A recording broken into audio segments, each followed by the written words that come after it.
இயேசுவின் அன்பு இதயங்களுக்கு காலை வணக்கம். இந்த நாள் உங்களுக்கு ஆசீர்வாதமாக அமைய வாழ்த்துக்கள்.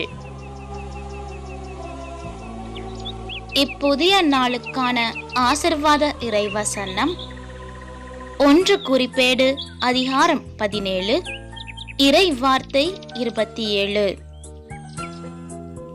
உம் அடியானின் வீடு என்றும் உமக்கு முன்பாக நிலை நிற்கும்படி அதற்கு ஆசி வழங்கினீர். ஏனெனில் ஆண்டவரே, உமது ஆசி பெற்றது என்றென்றும் ஆசி பெற்றதாகவே இருக்கும்.